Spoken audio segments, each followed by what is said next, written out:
The book Shift was written by Gary Keller You're fine. before the last shift actually happened. And the reason he knew something was happening was because every month he has a top 200 with top 200 market centers, top 200 agents, top 200 teams. They'll get in a Zoom conference with Gary Keller, and Gary Keller is as transparent as can be with you, and they're transparent with him.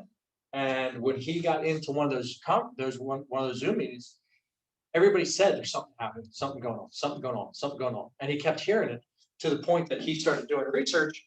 Him and Jay Papasan got together, wrote a book called Shift. It was written, edited, and published just in time for the market to crash the last time. So for somebody to be that in tune with market is kind of crazy. All right. First one's mindset, right? Yeah. How did I know that? I don't know. I guess somebody must have told you.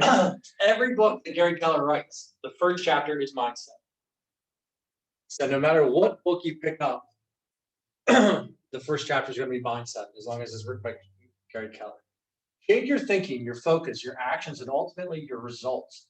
Shift explains how to get back in the game and ahead of the competition, specifically in a changing market. The tactics that jumpstart the real estate business in tough times will power it forward in good times. So right now, everybody's happy, right, Anne Marie? You can always tell a good market because you sit in the back parking lot and you'll see all the agents pull up in their new cars, fancy new clothes, going on trips. You can always tell a good time. But with the good times, you got to focus on what's going to happen. We all see it go up. We know it's going to come down. Now's the time to reach out to people and say, listen, like, you were probably one of the people that said, if I knew then what I know now, I would have sold. Hey, it's then. Let's not be that person again. And it's your thinking, your focus, your actions, right? If it's not, if you can't change your thinking, you're stuck. When a market shifts, there's only one thing to do: shift with it, both mentally and with action. You must take control over and ownership of lead generation and lead conversion. It's actually funny that came up tonight. So, agent not in our office, she posted on Facebook. She had a list of literally 15 things, today's agenda, 15 things. You know what 2 things were not on that list whatsoever? Lead generation. Lead gen, lead follow. There was home inspection, there was settlement, there was everything but lead generation and lead conversion. And lead follow. I mean, it's Jason Abrams, right? He has a great thing where he has a flip chart, and this sideline draws a big line. This sideline is lead generation, only like this big. And right here, he has follow up, the big FU. And then on this side of the end, you have settlement. And he says, the industry has a fascination with lead generation. You can sit there and have lead generation conversation for 6 hours, but we don't have a lead generation problem. We have a lead follow-up problem. And then if you don't follow up, and then he points to the big FU on the board, that's what you do. Because very rarely are you going to reach out and somebody's going to say, okay, you called me for 3 minutes, I'm going to list my house with you. Probably going to have to call them back. There are 3 types of people who emerge when a market shifts. First, those that fearfully predict the worst and are unnecessarily pessimistic. We definitely have those. It's a bubble, it's going to burst. It's going to be awful. We're going to go back to 2010, 2009, awful. Second, those who hopefully wish for the best but believe they can't fare and are unrealistically positive. We have those. They go on Facebook.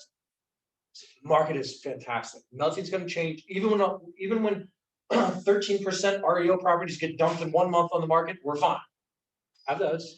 And then third, those who respect the fact that they might fail, actively prepare for the worst, and strive for the best. I like those people. I mean, you might fail, right? Every time you call somebody, you might fail. Actively prepare for the worst. Actively prepare for the worst could be something along the lines of hoarding money, saving money. Instead of investing aggressively, you slower. Strive for the best. You can't control the market, but you can control your outlook and your response to the market. Remain resolute. Very true. Your outlook on the market is really what drives you. I mean, if you are that pessimistic person, you sit down for a listing meeting or a buyer's consultation. I mean, your pessimistic attitude is definitely going to be portrayed to the people, and it's going to be ugly. Especially, I mean, remember back in 2010 when you would sit down to a listing agreement or a listing presentation, and you have to tell these people, be like, listen, you paid $400 for the house, it's worth $175. Like, where do we go from here? Like, do we go short sale? Do we go, eat in lieu of foreclosure, something like that. That's why right now it's when new agents or even existing agents come to me and say, what do I say to these people? The market's great. Let's sell your house. Let's, sell it at the top of the market. Let's get going here. So, yeah, all good. In a shifted market, there's little room for mistakes, and that is a real challenge. The margin for error is very thin. It's thin too. So you must be focused on the right tasks and you must execute them well. Efficiency and effectiveness are essential contributions to your bottom line. I have to tell you that in the past, I would probably say month, I have seen a contract come through from our office on a listing or a buyer's contract come through where their contract of sale, and it was a mess. It was so much of a mess that the buyer would have taken that or the seller would have taken that contract, but he said, basically, this person can't even write a contract. How am I ever going to think they're going to get to settle? So that agent literally lost a deal because they can't write a contract. Literally lost a sale. I mean, how hard is it to get a buyer to find them the right house and whatever? And to have that seller say, I would have signed this contract, I would have taken this offer, but they can't even write a contract. That's scary. Efficiency and effectiveness are essential contributions to the bottom line. My job is to find talent to bring into the market center. I make probably 25 to 30 phone calls a day. These people will tell me, so busy, don't have time to talk. So busy, don't have time to talk. So busy, don't have time to talk. And I look at their numbers are down 25 to 30%. They are so busy being busy that they're not being effective. So when they tell me, I don't have time to spend with my kids, I don't have time to spend with my grandkids, so busy, they have no idea that their numbers are down the way they are just because they're busy. Efficiency. Shift tactic 2, remargin your business, expense management. Very, very, very, very important. What are you spending money on? Is it bringing you a rate?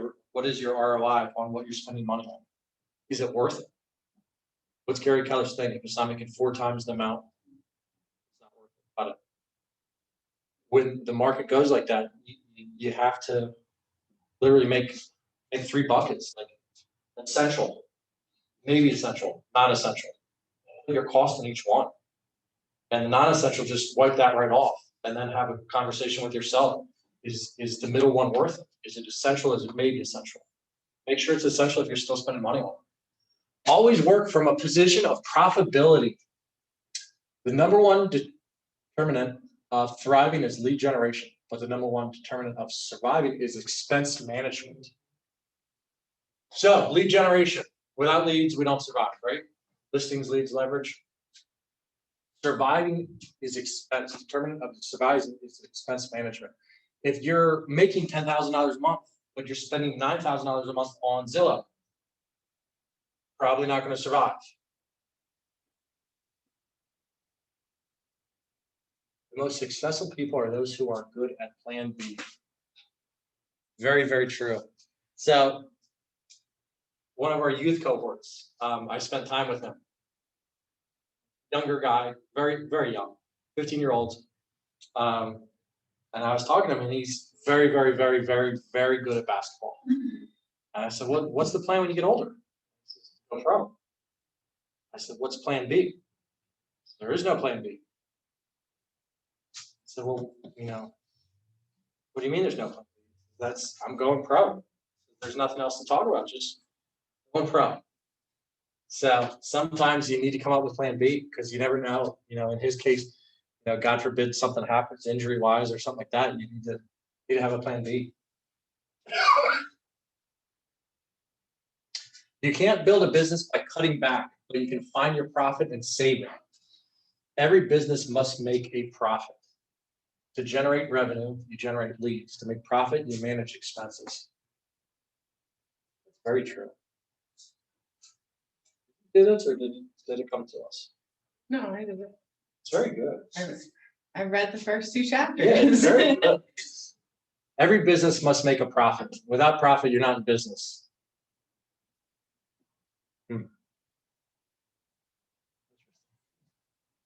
The key to remargining and changing your budget is to change the way you think. If money matters, then managing that money matters. To be an effective money manager, you must be a budget bully. That's very, very true. When we first went into COVID last year, me, Sean, and Stephanie sat down and cut our budget literally in half.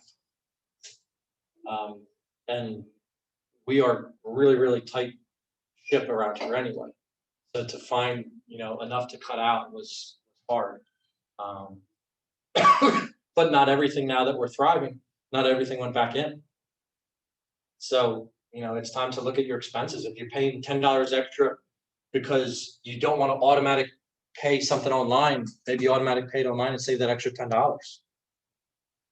Put it in the way of, if there's $10 sitting on the street, are you going to pick up the $10 or walk by it? So if there's a way to make that money, maybe it's time to do it.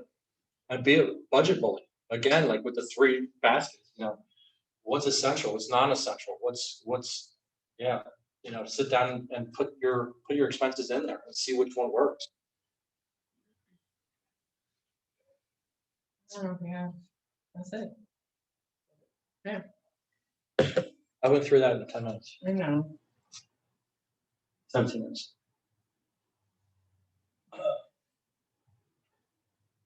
So what do we think about that? Anna Marie, what's your feedback? Well, I think the budget stuff is really an important item. I think it's really important to know how much you spend. Everything in there. I keep a budget on my phone. Okay. Every single dollar. I can account for every single dollar. Do you use an app or do you just use a spreadsheet? I don't have to use a spreadsheet. I use an app. It's a Dave Ramsey app. So I know exactly how much I spend every month. I plan what I'm gonna spend. Pop in all the numbers. It's not all just real estate, it's my life. Mm-hmm. Yeah. And a lot of times the budget doesn't equal the bills. But because I do a budget, I always need my bills. And that's Like I respect money, so money just always will. and we do that in ALC. I don't know if we did that when I was here or if I was just on ALC. But we literally tabulated our bills, like what it cost us a year to survive. Yeah. I think my number's $36,000. I didn't make $36,000 just to pay my expenses, just to live where I live and have food and water and Right. things like that. But it was very eye-opening because when you look at it, you're like, okay, I pay Netflix this much and Hulu this much, and you're thinking like a month times 12, like, Right. do I really need to watch that show that much, or can I just like YouTube it or something like that? I got So- on my TV recently. I don't even have a TV. And you don't need a TV with all the streaming stuff. And I read, I have phone calls to make. It's a waste. Do you budget your books? You budget learning I classes? do, and I budget giving. Like the first thing I put is giving, right off the top. The more that I give, the more I get. That's So it just doesn't make sense. Mo Anderson says that. Yeah, I kind of like hold back. Oh my gosh, I really do this. And I give, and then all of a sudden it's like out of left field comes something else. I did it. But Mo says it in her southern accent, and she calls it pie. Five. Yeah. Yep. Yeah. Five your time and your money. Yeah. Time, money, and talent. Right. Mm-hmm. So I think that's part of it, but the shift. We know it's coming, right? We know it's coming. And it's so hard to get. It's gonna be different than it was. It's gonna be more very the different. investors, it's gonna be the landlord, it's gonna be the tenants, it's not gonna be the short sales because people are buying in cash. Mhm. People are buying large down payments, but it's gonna be the lower and the commercial. And That's what I think. it's hard right now to get newer agents or agents that haven't been through it to visualize this. Because you have new agents coming into the business that are making, good amount of money. They're selling $2 million worth of property in their first couple months, and they're doing well, and they don't see off the distance of what can happen. It does happen fast. It does. I mean, I remember, back when I was in production and The bad hurricane, you get COVID, COVID, you get a pandemic. Predict that. and you run into the thing where you don't plan for it. And if you're not budgeted well, you're in trouble because So you need to budget it, have at least 6 months in reserve. Tell your people that, I'm sure you do. Mhm. But I always tell people, you gotta have 6 months in reserve. At least. You make no money for 6 now months, but sometimes you don't, but you have to have that, so 36,000 you need, 3,000 a month, you need to have $18,000 ready and available to public. and I'll be completely transparent about my life. I worked for a company back then that didn't teach you about, didn't teach you about saving, they didn't teach you about investing, Taxes. they didn't teach you about taxes. They literally sold a $3.8 million house, and they were helping me spend it. They're like, oh my God, you should buy this car and buy this boat, buy this watch, and go on a trip to here, and go on a trip to there. Not one person within that organization said, listen, you're going to have to pay a sizable amount of taxes next April. You're going to have to set aside some money if you're going to take time off. Nobody shared that. So, when you do that and the market crashes the following year, you're in trouble. So the other thing, if I just have this engaging conversation for 5 more minutes, is that you have to live like you're on a salary. Mhm. So if your expenses are 3,000 or 4,000 a month, that's what it is. So if you have a great month, you don't spend more, you just live. If you have a lower month, you just. Yeah. The goal is to get an account someplace where they deposit. Yeah. Well, we have agents on team. We have agents that their business is set up under a corporation and they pay themselves a salary. That's good. And then at the end of the year, they get a bonus. But every month they're salary from their own corporation. But it keeps you honest. Because in this business, you can go cash a check for $8,000 in 1 month. Mhm. And then the next month you don't. Because you were out there spending money instead of leeching. You were out there worried about the home inspection and the pest inspection and the walkthrough and the appraisal and the this and the that and the this, and then you get so tied up doing everything but lead generation. Lead generation is the thing that you need to do every single day, no matter what. No excuses. If you come in here and the internet's down or the phones aren't working or whatever, you still have to lead generate. You need to find a way to lead generate. If it's going to sit at Wawa and handing out business cards, you still need to lead generate. Because if you're not lead generating, you're not good. Yeah. I have a question. Shoot. Do you think that this shift is going to be worse because of the influx of agents that came on because of COVID? A lot of people took that time to go to real estate school. If an agent is not working and doing what they should be doing, they will find themselves probably trying to get out of the business in the next 9 months. It's one of those where right now things can fall in your lap and are falling in people's laps. But if you're going to work, you're going to work. I mean, it's very apparent within the county, the board of realtors, because the top 5% are making more money than they ever have. But the gap between the top 5% and everybody else is growing and growing and growing, which means the top 5% is taking everybody else's clients. They're taking everybody's business because they're working. And we saw that during COVID. During COVID, you had people that just shut down and stopped working. And the gap started to grow and grow and grow and grow because we used to always say the top 10% of realtors. Now it's more like the top 5%, are taking everybody to. And that's because they worked, they lead gen, they kept working, they didn't watch Tiger King or whatever it was. They still worked. And it's unfortunate, but real estate's always gonna reward those who work. That's why when I'm interviewing a new agent, one of the real estate schools around here gives them this list of questions. On one of the questions, it says, what does your average realtor make? And my response is always the same. Why are you getting in this business to be average? We have people in the office making $400,000-$500,000 a year. Why don't we talk about those people? Like, if you're getting here to be average, there's a great career at Wawa, there's rural farms, not putting those places down because they provide salary, health benefits, all that kind of stuff. Because if you're looking to be average, you need a salary job. Realtors want to be above average.